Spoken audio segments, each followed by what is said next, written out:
Hello everyone ਕਿੰਨੇ ਹੀ ਦਿਨਾਂ ਬਾਅਦ ਜੀ ਮੈਂ ਲੈ ਕੇ ਆ ਚੁੱਕੀ ਹਾਂ ਤੁਹਾਡੇ ਨਾਲ ਬਚਪਨ ਦੀਆਂ ਯਾਦਾਂ। ਤੁਸੀਂ ਮੇਰੇ ਇਹਨਾਂ ਨੂੰ ਬਹੁਤ ਹੀ ਇੰਜੋਏ ਕਰਦੇ ਆ। ਪੰਜਾਬੀ ਵਿੱਚ ਹੀ ਮੈਂ ਹਮੇਸ਼ਾ ਬਣਾਉਂਦੀ ਹਾਂ ਬਚਪਨ ਦੀਆਂ ਯਾਦਾਂ, ਕਿਉਂਕਿ ਮੈਂ ਘਰ ਪੰਜਾਬੀ ਬੋਲਦੀ ਹਾਂ। ਜਿਸ ਤਰ੍ਹਾਂ ਕਿ ਸਾਰੇ ਮੇਰੇ ਪੁਰਾਣੇ ਸਬਸਕ੍ਰਾਈਬਰ ਨੂੰ ਪਤਾ ਹੈ, ਜਿਹੜੇ ਨਵੇਂ ਆ ਉਹਨਾਂ ਨੂੰ ਨਹੀਂ ਪਤਾ ਕਿ ਮੈਂ ਪੰਜਾਬੀ ਹੀ ਬੋਲਦੀ ਹਾਂ। ਪੰਜਾਬੀ ਵਿੱਚ ਹੀ ਜਦੋਂ ਮੈਂ ਕੋਈ ਗੱਲ ਕਰਨੀ ਹੁੰਦੀ ਹੈ ਜ਼ਿਆਦਾ ਆਪਣੇ ਦਿਲ ਦੀ, ਤਾਂ ਮੈਂ ਪੰਜਾਬੀ ਵਿੱਚ ਹੀ ਬਣਾਉਂਦੀ ਹਾਂ।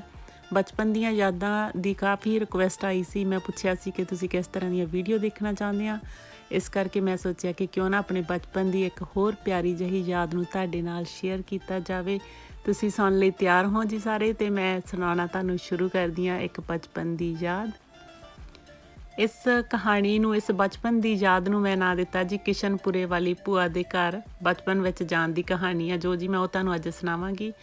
ਮੇਰਾ ਜੋ ਪਿੰਡ ਸੀ ਬਹੁਤ ਹੀ ਪੁਰਾਣੇ ਜਿਹੇ ਟਾਈਪ ਦੇ, ਜਿਸ ਤਰ੍ਹਾਂ ਪਿੰਡ ਹੁੰਦੇ ਸੀ ਸੁੰਨੇ ਸੁੰਨੇ ਪਿੰਡ, ਮਾਲਵੇ ਦੇ ਪਿੰਡ, ਜੋ ਅੱਜ ਤੋਂ 25-30 ਸਾਲ ਪਹਿਲਾਂ ਤੁਸੀਂ ਪਿੱਛੇ ਚਲੇ ਜਾਓ ਜੀ, ਤੇ ਉਹ ਬਸ ਉਸ ਤਰ੍ਹਾਂ ਦਾ ਮੇਰਾ ਵੀ ਪਿੰਡ ਸੀ। ਬਹੁਤ ਹੀ ਪਿਆਰਾ, ਮੇਰਾ ਬੜਾ ਹੀ ਦਿਲ ਲੱਗਦਾ ਸੀ ਆਪਣੇ ਪਿੰਡ ਵਿੱਚ, ਤੇ ਸਭ ਨੂੰ ਹੀ ਆਪਣੇ ਪਿੰਡ ਬੜੇ ਹੀ ਪਿਆਰੇ ਲੱਗਦੇ ਆ। ਤਾਂ ਮੇਰਾ ਵੀ ਪਿੰਡ ਬੜਾ ਹੀ ਪਿਆਰਾ ਸੀ। ਸ਼ਾਮ ਬੜੀ ਪਿਆਰੀ ਹੁੰਦੀ ਸੀ ਉੱਥੇ ਦੀ ਜੀ, ਤੇ ਸਵੇਰ ਵੀ ਬੜੀ ਪਿਆਰੀ ਹੁੰਦੀ ਸੀ। ਅਸੀਂ ਜੋ ਸਹੇਲੀਆਂ ਸੀ ਇਸ ਟਾਈਮ 'ਤੇ ਜੀ, ਮੇਰੀ ਏਜ ਹੋਣੀ ਆ ਕੋਈ 11-12 ਕੁ ਸਾਲ ਦੀ ਸੀ। ਉਸ ਟਾਈਮ ਦੇ ਉੱਤੇ ਤਾਂ ਕੁੜੀਆਂ ਨੂੰ 11-12 ਸਾਲ ਦੀਆਂ ਨੂੰ ਬੱਚੇ ਹੀ ਗਿਣਿਆ ਜਾਂਦਾ ਸੀ। ਅੱਜ ਕੱਲ੍ਹ ਜਵਾਨ ਸਮਝਿਆ ਜਾਂਦਾ, ਬਟ ਉਸ ਟਾਈਮ 'ਤੇ ਬਚਪਨਾ ਹੀ ਹੁੰਦਾ ਸੀ। ਬਹੁਤ ਬਚਪਨਾ ਅਸੀਂ ਆਪਣਾ ਇੰਜੋਏ ਕੀਤਾ, ਅਤੇ ਮੈਂ ਉਹੀ ਤੁਹਾਨੂੰ ਸੁਣਾਵਾਂਗੀ।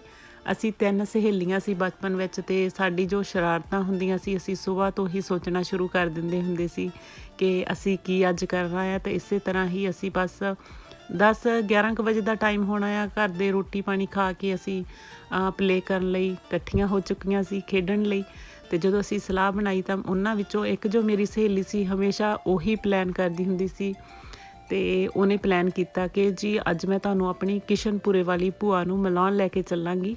ਅਸੀਂ ਵੀ ਉਸ ਦੇ ਨਾਲ ਰੈਡੀ ਹੋ ਗਈਆਂ, ਅਤੇ ਮੈਂ ਸੋਚਿਆ ਕਿ ਫਟਾਫਟ ਘਰੋਂ ਕੱਪੜੇ ਲੀੜੇ ਪਾ ਕੇ ਰੈਡੀ ਹੋ ਜਾਂਦੇ ਹਾਂ। ਪਰ ਰੈਡੀ ਕੀ ਹੋਣਾ ਸੀ, ਬਸ ਉਹ ਕਹਿੰਦੀ ਇਸੇ ਤਰ੍ਹਾਂ ਹੀ ਚੱਲਦੇ ਆ, ਨਹੀਂ ਤਾਂ ਆਪਾਂ ਨੂੰ ਟਾਈਮ ਲੱਗ ਜਾਵੇਗਾ।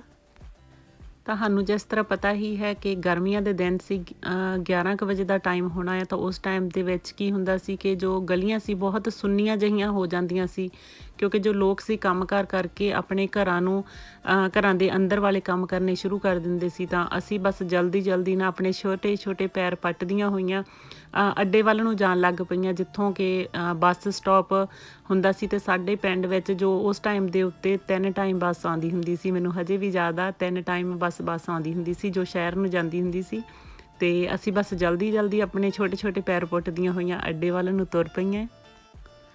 ਸਾਨੂੰ ਬਿਲਕੁਲ ਵੀ ਪਤਾ ਨਹੀਂ ਹੁੰਦਾ ਸੀ ਕਿ ਤੁਸੀਂ ਇਸ ਤਰ੍ਹਾਂ ਇਕੱਲੇ ਨਹੀਂ ਜਾ ਸਕਦੇ। ਮੈਂ ਇਹ ਗੱਲ ਇੱਥੇ ਕਹਿਣਾ ਚਾਹਾਂਗੀ ਕਿ ਉਹ ਜੋ ਜ਼ਮਾਨਾ ਸੀ ਬਹੁਤ ਹੀ ਚੰਗਾ ਸੀ, ਕੋਈ ਵੀ ਡਰ ਨਹੀਂ ਹੁੰਦਾ ਸੀ ਤੁਹਾਡੇ ਦਿਲ ਦੇ ਅੰਦਰ।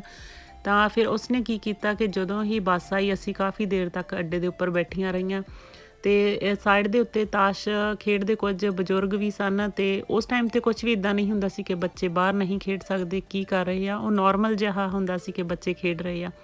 ਅਤੇ ਜਦੋਂ ਹੀ ਬੱਸ ਆਈ, ਅਤੇ ਉਸ ਟਾਈਮ 'ਤੇ ਹੀ ਉਸਨੇ, ਜੋ ਕੰਡਕਟਰ ਹੁੰਦਾ ਬੱਸ ਦਾ, ਅਤੇ ਮੇਰੀ ਫਰੈਂਡ ਨੇ ਕਿਹਾ ਕਿ ਅਸੀਂ ਜਾਣਾ। ਪਤਾ ਨਹੀਂ ਉਹਨੇ ਕੀ ਗੱਲ ਕੀਤੀ, ਬਟ ਉਹਨਾਂ ਨੇ ਸਾਨੂੰ ਤਿੰਨਾਂ ਨੂੰ ਬੱਸ ਦੇ ਵਿੱਚ ਬਿਠਾ ਲਿਆ, ਅਤੇ ਅਸੀਂ ਬੱਸ ਦੇ ਵਿੱਚ ਇੱਕਦਮ ਬੈਠ ਗਈਆਂ। ਅਤੇ ਮੈਨੂੰ ਨਹੀਂ ਪਤਾ ਉਸਨੇ ਕੰਡਕਟਰ ਨਾਲ ਗੱਲ ਕੀਤੀ ਜਾਂ ਉਸਨੇ ਕਿਸੇ ਦੇ ਭੁਲੇਖੇ ਸੋਚਿਆ ਸਾਨੂੰ ਕਿ ਅਸੀਂ ਉਹਨਾਂ ਦੇ ਬੱਚੇ ਹਾਂ। ਤਾਂ ਬਸ ਅਸੀਂ ਤਿੰਨੋਂ ਹੀ ਉਸ ਬੱਸ ਵਿੱਚ ਚੜ੍ਹ ਗਈਆਂ। ਬੱਸ ਜਾ ਰਹੀ ਸੀ, ਅਤੇ ਅਸੀਂ ਬੜੇ ਚਾਅ ਦੇ ਨਾਲ ਬੈਠੀਆਂ ਕਿ ਆਪਣੀ ਸਹੇਲੀ ਦੇ ਘਰ, ਸਹੇਲੀ ਦੀ ਭੂਆ ਦੇ ਘਰ ਕਿਸ਼ਨਪੁਰੇ ਅਸੀਂ ਜਾ ਰਹੀਆਂ ਹਾਂ। ਅਤੇ ਬੜਾ ਹੀ ਬਸ ਉਮੰਗ, ਕੋਈ ਡਰ ਨਹੀਂ ਸੀ ਸਾਡੇ ਦਿਲ ਵਿੱਚ ਕਿ ਅਸੀਂ ਕਿੱਥੇ ਜਾ ਰਹੀਆਂ। ਪਤਾ ਨਹੀਂ ਉਹ ਕਿਸ ਤਰ੍ਹਾਂ ਦਾ ਬਚਪਨ ਹੁੰਦਾ ਸੀ ਸਾਡਾ ਉਸ ਟਾਈਮ 'ਤੇ, ਕੋਈ ਵੀ ਡਰ ਨਹੀਂ ਹੁੰਦਾ ਸੀ ਜੋ ਅੱਜ ਕੱਲ੍ਹ ਦੇ ਜ਼ਮਾਨੇ ਵਿੱਚ ਤੁਹਾਡੇ ਦਿਲ ਦੇ ਅੰਦਰ ਡਰ ਰਹਿੰਦਾ, ਪਰ ਮੈਨੂੰ ਕੋਈ ਵੀ ਡਰ ਨਹੀਂ ਸੀ।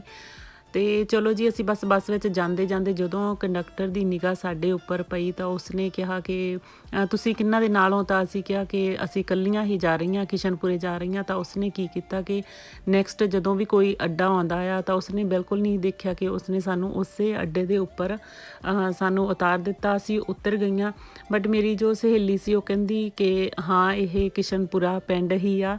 ਅਤੇ ਚਲੋ ਜੀ, ਅਸੀਂ ਜਲਦੀ ਜਲਦੀ ਬਸ ਉਤਰ ਗਈਆਂ, ਬੜੇ ਚਾਅ ਦੇ ਨਾਲ ਅਸੀਂ ਉਤਰੀਆਂ ਬੱਸ ਵਿੱਚੋਂ ਕਿ ਅਸੀਂ ਕਿਸ਼ਨਪੁਰੇ ਆ ਚੁੱਕੀਆਂ ਹਾਂ।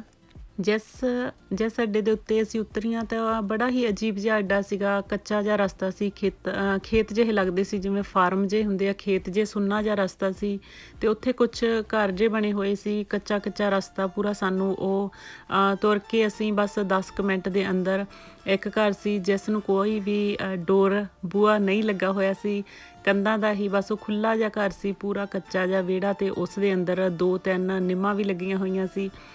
ਇੱਕ ਛੋਟੇ ਕੁੱਤੇ ਘੁੰਮ ਰਹੇ ਸੀ ਅਤੇ ਉਸ ਦੇ ਅੰਦਰ ਸੀ ਕੁਕੜੀਆਂ ਦੇ ਬੱਚੇ, ਉਹਨਾਂ ਨੂੰ ਕੀ ਕਹਿੰਦੇ, ਚੂਚੇ ਉਸ ਅੰਦਰ ਘੁੰਮ ਰਹੇ ਸੀ। ਤਾਂ ਅਸੀਂ ਫਟਾਫਟ ਬਸ ਗਈਆਂ ਅਤੇ ਉਸ ਘਰ ਵਿੱਚ ਇੱਕ ਨਲਕਾ ਸੀ, ਵਿਹੜਾ ਸੀ, ਪੂਰਾ ਕੱਚਾ ਸੀ, ਅਤੇ ਅਸੀਂ ਜਾ ਕੇ ਨਲਕੇ ਦੇ ਉੱਪਰੋਂ ਪਹਿਲਾਂ ਤਾਂ ਜਾਣ ਸਾਰ ਹੀ ਅਸੀਂ ਪਾਣੀ ਪੀਤਾ। ਕਾਫੀ ਵੱਡਾ ਵਿਹੜਾ ਸੀ। ਜਦੋਂ ਅਸੀਂ ਅੱਗੇ ਗਈਆਂ ਤਾਂ ਇੱਕ ਬੀਬੀ ਜੀ ਚਰਖਾ ਕੱਤ ਰਹੇ ਸੀ, ਤਾਂ ਅਸੀਂ ਜਾ ਕੇ ਉਸਨੂੰ ਸਤਿ ਸ਼੍ਰੀ ਅਕਾਲ ਬੁਲਾਈ। ਭੂਆ ਜੀ ਸਤਿ ਸ਼੍ਰੀ ਅਕਾਲ, ਭੂਆ ਜੀ ਸਤਿ ਸ਼੍ਰੀ ਅਕਾਲ। ਮੇਰੀ ਸਹੇਲੀ ਨੇ ਵੀ ਉਹਨਾਂ ਨੂੰ ਸਤਿ ਸ਼੍ਰੀ ਅਕਾਲ ਬੁਲਾਈ, ਤਾਂ ਉਹਨਾਂ ਨੇ ਕਿਹਾ ਸਤਿ ਸ਼੍ਰੀ ਅਕਾਲ। ਅਤੇ ਉਹ ਚਰਖਾ ਕੱਤ ਰਹੀ ਆ, ਤਾਂ ਉਸਨੇ ਥੋੜ੍ਹਾ ਟਾਈਮ ਬੈਠਣ ਤੋਂ ਬਾਅਦ 'ਚ ਕਿ ਅਸੀਂ ਖੇਡ ਰਹੀਆਂ ਆ, ਤਾਂ ਉਹਨਾਂ ਨੂੰ ਨਾਲ ਪੁੱਛ ਰਹੀਆਂ ਆ ਕਿ ਉਹਨਾਂ ਦੇ ਜੋ ਚੂਚੇ ਸੀਗੇ ਉਹਨਾਂ ਦਾ ਬਾਰੇ ਪੁੱਛ ਰਹੀਆਂ ਸੀਗੀਆਂ ਕਿ ਇਹ ਕਿੰਨੇ ਆ, ਤਾਂ ਪਤਾ ਨਹੀਂ ਅਸੀਂ ਕੀ ਹੋਰ ਵੀ ਗੱਲਾਂ ਕਰ ਰਹੀਆਂ ਸੀ। ਇੰਨਾ ਕੁ ਟਾਈਮ ਬੈਠਣ ਤੋਂ ਬਾਅਦ ਮੇਰੀ ਸਹੇਲੀ ਨੇ ਕਿਹਾ ਕਿ ਭੂਆ ਜੀ ਸਾਨੂੰ ਭੁੱਖ ਲੱਗੀ ਆ, ਤਾਂ ਫਿਰ ਉਹਨਾਂ ਨੇ ਕੀ ਕੀਤਾ, ਸਾਡੇ ਲਈ ਰੋਟੀ ਬਣਾਈ, ਅਤੇ ਉਹਨਾਂ ਨੇ ਕਿਹਾ ਕਿ ਰੋਟੀ ਉੱਥੇ ਪਈ ਆ ਅਤੇ ਤੁਸੀਂ ਖਾ ਲਓ। ਅਤੇ ਚਟਨੀ ਦੇ ਨਾਲ ਅਸੀਂ ਰੋਟੀ ਖਾਧੀ ਅਤੇ ਲੱਸੀ ਨਾਲ ਪੀਤੀ। ਉੱਤੋਂ ਰੋਟੀ ਖਾਣ ਤੋਂ ਬਾਅਦ ਅਸੀਂ ਕੀ ਕੀਤਾ ਕਿ ਪੂਰੇ ਵਿਹੜੇ ਦੇ ਅੰਦਰ ਕਾਫੀ ਟਾਈਮ ਤੱਕ ਖੇਡਦੀਆਂ ਰਹੀਆਂ ਅਸੀਂ, ਅਤੇ ਬਿਲਕੁਲ ਬਸ ਦੁਨੀਆਦਾਰੀ ਦਾ ਜਿਸ ਤਰ੍ਹਾਂ ਸਾਨੂੰ ਕੁਛ ਵੀ ਯਾਦ ਨਾ ਰਿਹਾ ਹੋਵੇ। ਸਾਨੂੰ ਲੱਗਾ ਕਿ ਉਸ ਦੀ ਭੂਆ ਦੇ ਘਰ ਆ ਕੇ ਸਾਨੂੰ ਕਿੰਨੀ ਖੁਸ਼ੀ ਮਿਲੀ ਆ, ਕਿੰਨਾ ਟਾਈਮ ਅਸੀਂ ਖੇਡਦੀਆਂ ਹੀ ਰਹੀਆਂ। ਇਸ ਤੋਂ ਬਾਅਦ ਜੀ ਸਾਡਾ ਬਸ ਟੈਨਸ਼ਨ ਵਾਲਾ ਕੰਮ ਹੈ ਜੋ ਸ਼ੁਰੂ ਹੋਣ ਲੱਗਾ, ਅਤੇ ਜਦੋਂ ਹੀ ਥੋੜ੍ਹਾ ਜਿਹਾ ਸ਼ਾਮ ਦਾ ਟਾਈਮ ਹੋਣ ਲੱਗਾ ਅਤੇ ਗੁਰਦੁਆਰੇ ਵਿੱਚ ਜਿਸ ਤਰ੍ਹਾਂ ਤੁਹਾਨੂੰ ਪਤਾ ਕਿ ਪਾਠ ਹੋਣ ਲੱਗ ਜਾਂਦਾ ਸ਼ਾਮ ਦੇ ਟਾਈਮ 'ਤੇ ਉਹਨਾਂ ਨੇ ਪੁੱਛਿਆ ਕਿ ਤੁਸੀਂ ਆਪਣੇ ਘਰ ਚਲੇ ਜਾਓ, ਤੁਸੀਂ ਕਿਹਨਾਂ ਦੀਆਂ ਕੁੜੀਆਂ ਆ। ਅਤੇ ਅਸੀਂ ਕਿਹਾ, ਮੈਨੂੰ ਇੱਕਦਮ ਤੁਹਾਨੂੰ ਪਤਾ ਕਿ ਫਿਕਰ ਹੋਣ ਲੱਗ ਪਿਆ, ਅਤੇ ਫਿਰ ਅਸੀਂ ਉਹਨਾਂ ਨੂੰ ਆਪਣਾ ਨਾਂ ਦੱਸਿਆ ਕਿ ਅਸੀਂ ਉਹਨਾਂ ਦੀਆਂ ਕੁੜੀਆਂ। ਤਾਂ ਉਹਨਾਂ ਨੇ ਕਿਹਾ ਕਿ ਓਕੇ ਠੀਕ ਹੈ, ਕਿ ਚਲੋ ਠੀਕ ਆ। ਇਸ ਤਰ੍ਹਾਂ ਆਉਂਦਾ ਆ ਕਿ ਤੁਹਾਡੇ ਜੋ ਵੀ ਇੱਕ ਉਹਨਾਂ ਦੇ ਘਰ ਇੱਕ ਬਜ਼ੁਰਗ ਸੀ, ਤਾਂ ਉਹ ਤੁਹਾਨੂੰ ਇਸ ਤਰ੍ਹਾਂ ਆ ਕਿ ਉਹ ਤੁਹਾਨੂੰ ਛੱਡ ਆਵੇਗਾ। ਉਹਨਾਂ ਨੇ ਕਿਹਾ ਕਿ ਉਹ ਤੁਹਾਨੂੰ ਤੁਰ ਕੇ ਛੱਡ ਕੇ ਆਉਣਗੇ। ਅਤੇ ਉਸ ਤੋਂ ਬਾਅਦ 'ਚ ਕੀ ਕੀਤਾ ਜੀ, ਕਾਫੀ ਹਨੇਰਾ ਹੋ ਚੁੱਕਾ ਸੀ, ਤਾਂ ਉਹ ਸਾਨੂੰ ਹੌਲੀ ਲੈ ਕੇ ਪਿੰਡ ਦੇ ਦੂਸਰੇ ਪਾਸੇ ਵੱਲ ਨੂੰ ਤੁਰ ਪਏ। ਅਤੇ ਅਸੀਂ ਉਹਨਾਂ ਨੂੰ ਦੱਸ ਰਹੇ ਹਾਂ ਕਿ ਅਸੀਂ ਗੁਰਦੁਆਰੇ ਦਾ ਨਾਮ ਦੱਸਿਆ ਕਿ ਅਸੀਂ ਇਸ ਗੁਰਦੁਆਰੇ ਦੇ ਕੋਲੇ ਰਹਿੰਦੇ। ਸਾਡਾ ਪਿੰਡ ਸੀ ਜੋ ਕਾਫੀ ਵੱਡਾ ਸੀ, ਤਾਂ ਹੌਲੀ ਸਾਨੂੰ ਲੈ ਕੇ ਬਸ ਸਾਨੂੰ ਛੱਡਣ ਲਈ ਤੁਰ ਪਏ। ਅਤੇ ਜਦੋਂ ਅਸੀਂ ਗੁਰਦੁਆਰੇ ਦੇ ਕੋਲੇ ਆਈਆਂ ਤਾਂ ਅਸੀਂ ਇਸ ਤੋਂ ਬਾਅਦ 'ਚ ਕਿਹਾ ਕਿ ਅਸੀਂ ਆਪਣੇ ਘਰ ਨੂੰ ਆਪਣੇ ਆਪ ਜਾ ਸਕਦੀਆਂ, ਅਤੇ ਕਾਫੀ ਹਨੇਰਾ ਹੋ ਚੁੱਕਾ ਸੀ। ਆਈ ਥਿੰਕ ਮੈਨੂੰ ਲੱਗਦਾ ਹੈ ਕਿ 8 ਕੁ ਵਜੇ ਦਾ ਟਾਈਮ ਤਾਂ ਹੋ ਹੀ ਚੁੱਕਾ ਹੋਣਾ ਆ, ਕਿ ਜਿਸ ਟਾਈਮ 'ਤੇ ਤੁਹਾਨੂੰ ਪਤਾ ਕਿ ਗੁਰਦੁਆਰੇ ਵਿੱਚ ਪਾਠ ਹੁੰਦਾ ਆ, ਤਾਂ ਉਸ ਕੁ ਟਾਈਮ ਹੋਣਾ ਆ। ਸ਼ਬਦ ਕੀਰਤਨ ਹੋ ਰਿਹਾ ਸੀ, ਪਾਠ ਹੋ ਰਿਹਾ ਸੀ ਉਸੇ ਟਾਈਮ ਤੱਕ। ਜਦੋਂ ਹੀ ਅਸੀਂ ਘਰ ਪਹੁੰਚੀਆਂ ਤਾਂ ਸਾਡੇ ਘਰ ਵਾਲੇ ਜੋ ਸੀ ਬਹੁਤ ਪਰੇਸ਼ਾਨ ਹੋਏ ਪਏ ਸੀ, ਕਿਉਂਕਿ ਉਹ ਪੂਰਾ ਟਾਈਮ ਸਾਨੂੰ ਲੱਭਦੇ ਰਹੇ ਕਿ ਅਸੀਂ ਕਿੱਥੇ ਗਈਆਂ, ਕਿਤੋਂ ਵੀ ਅਸੀਂ ਮਿਲ ਨਹੀਂ ਰਹੀਆਂ ਸੀ। ਹੁਣ ਗੱਲ ਇਹ ਹੋਈ ਸੀ ਕਿ ਸਾਡਾ ਜੋ ਪਿੰਡ ਸੀ ਉਹ ਕਾਫੀ ਵੱਡਾ ਸੀ, ਅਤੇ ਉਸ ਪਿੰਡ ਵਿੱਚ ਤੁਸੀਂ ਆਪ ਹੀ ਲਾ ਲਓ ਕਿ 4 ਬੱਸ ਅੱਡੇ ਸੀ, ਅਤੇ ਇਸੇ ਕਰਕੇ 4 ਦੇ ਵੀ ਆਈ ਥਿੰਕ 6 ਸੀ ਬੱਸ ਅੱਡੇ। ਅਤੇ ਉਹਨੇ ਸਾਨੂੰ ਬੱਸ ਅੱਡੇ ਉੱਤੇ ਕਿਸੇ ਉੱਤੇ ਡਰੋਪ ਕਰ ਦਿੱਤਾ ਸੀ, ਤਾਂ ਅਸੀਂ ਕਿਸੇ ਅਣਜਾਣ ਜਿਹੇ ਘਰ ਵਿੱਚ ਚਲ ਗਈਆਂ ਸੀ।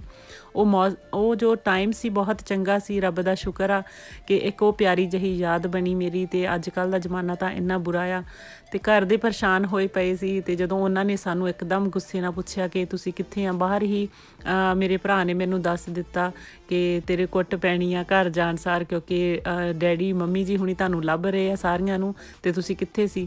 ਅਸੀਂ ਹਮੇਸ਼ਾ ਦੀ ਤਰ੍ਹਾਂ ਕੀ ਕਰਦੀਆਂ ਸੀ, ਜੋ ਮੇਰੀ ਸਹੇਲੀ ਸੀ, ਤਾਂ ਮੈਂ ਉਹਨਾਂ ਨੂੰ ਕਿਹਾ ਕਿ ਮੈਂ ਤਾਂ ਨਵੀਂ ਉਸ ਪਿੰਡ ਵਿੱਚ ਆਈ ਸੀ ਸ਼ਹਿਰ ਤੋਂ, ਤਾਂ ਮੈਂ ਉਹਨਾਂ ਨੂੰ ਕਿਹਾ ਕਿ ਉਹ ਸਾਨੂੰ ਇਹ ਲੈ ਕੇ ਗਈ ਸੀ, ਸਾਨੂੰ ਤਾਂ ਕੁਛ ਵੀ ਪਤਾ ਨਹੀਂ ਸੀ, ਅਤੇ ਇਹ ਸਾਨੂੰ ਲੈ ਕੇ ਗਈ ਸੀ। ਅਤੇ ਫਿਰ ਉਸ ਤੋਂ ਬਾਅਦ ਕੀ ਹੋਇਆ ਕਿ ਸਾਡੇ ਆਫਕੋਰਸ ਕੁੱਟ ਪੈਣੀ ਸੀ, ਸਾਡੇ ਤਾਂ ਘੱਟ ਪਈ, ਪਰ ਜੋ ਮੇਰੀ ਸਹੇਲੀ ਸੀ ਉਸ ਦੇ ਕਾਫੀ ਕੁੱਟ ਪਈ। ਅਤੇ ਦੂਸਰੇ ਦਿਨ ਉਹ ਮੈਨੂੰ ਮਿਲੀ ਅਤੇ ਅਸੀਂ ਗੱਲਬਾਤ ਕੀਤੀ। ਮੈਨੂੰ ਕਹਿੰਦੀ ਤੇਰੇ ਕੁੱਟ ਪਈ? ਮੈਂ ਕਿਹਾ ਹਾਂ ਮੇਰੇ ਕੁੱਟ ਪਈ ਥੋੜ੍ਹੀ ਜਿਹੀ, ਪਰ ਉਹ ਕਹਿੰਦੀ ਮੇਰੇ ਤਾਂ ਕਾਫੀ ਜ਼ਿਆਦਾ ਕੁੱਟ ਪਈ।